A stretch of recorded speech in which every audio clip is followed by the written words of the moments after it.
இறை வார்த்தை மத்தேயு நற்செய்தி பிரிவு 14 இறை சொற்றொடர்கள் 22 முதல் 36 முடிய. இயேசு கூட்டத்தினரை அவ்விடத்திலிருந்து அனுப்பி கொண்டிருந்தார். அப்பொழுது சீடரையும் உடனே படகேறி தமக்கு முன் அக்கறைக்கு செல்லுமாறு அவர் கட்டாயப்படுத்தினார்.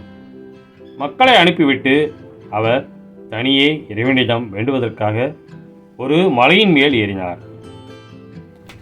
பொழுது சாய்ந்த பிறகும் அங்கே அவர் தனியே இருந்தார். அதற்குள் படகு கரையிலிருந்து நெடுந்தொலை சென்றுவிட்டது. மேலும் எதிர்காற்று அடித்து கொண்டிருந்ததால் அலைகளால் படகு அலைக்கழிக்கப்பட்டது.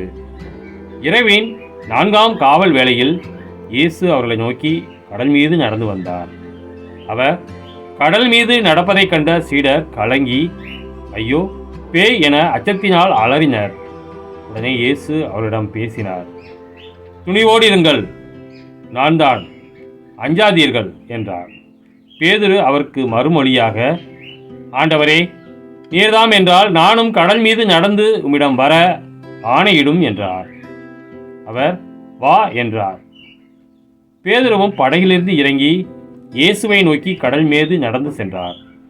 அப்பொழுது பெருங்காற்று வீசியதைக் கண்டு அஞ்சி அவர் மூழ்கும்போது, ஆண்டவரே, என்னை காப்பாற்றும் என்று கத்தினார்.